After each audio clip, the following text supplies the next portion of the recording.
বন্ধুগণ, গত পর্বে আমি বর্গের 10টি সূত্র নিয়ে কথা বলেছিলাম এবং আমি আপনাদের সম্মুখে প্রমাণ করেছি যে বর্গের মূলত 3টি মৌলিক সূত্র আছে, মূল সূত্র আছে এবং বাকি যে 7টা সূত্র এগুলো আসলে এই 3টা মৌলিক সূত্র থেকেই প্রতিপাদন করা যায়।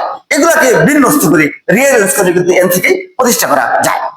আজকে আমি শিখবো যে এই যে 7টা এই 10টা যে সূত্র আছে এই সূত্র থেকে আমার যে মূল সূত্র মানে যে সূত্রটা আমি চাই গণিতের অর্থাৎ সমাধান করার ক্ষেত্রে যে সূত্রটা আমার লাগে সেই সূত্রটা এখান থেকে আমার প্রয়োজনীয় সূত্রটা এখান থেকে সিলেক্ট করবো কেমন। তাই আমরা একটা সমাধান করি তাহলে এর উত্তর আমরা পেতে পারবো। আমরা যদি দেওয়া আছে a প্লাস বি সমান সমান 4, a বি সমান সমান দেওয়া আছে 3।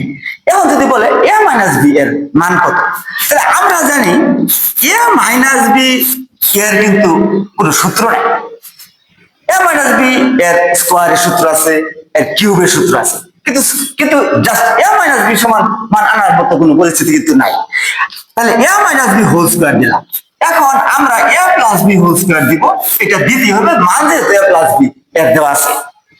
এখন আমরা এই সূত্রটা ব্যালেন্স করব। এই ব্যালেন্স করতে পারলে সূত্র এখানে আছে a square minus 2b plus b square আর এখানে আছে a square plus 2b plus b square. এখানে কিন্তু মাইনাস 2b লাগবে। তাহলে আমরা যদি মাইনাস 4ab দেই, যদি মাইনাস 4ab দেই তাহলে a স্কয়ার এখানে আছে plus 2ab plus b square আর এখানে আছে মাইনাস 4ab। তার মানে প্লাস 2ab মাইনাস 4ab কাটা গিয়ে থাকবে a square minus 2ab plus b square, যা এটা সমান। তার মানে সূত্রটা ঠিক আছে।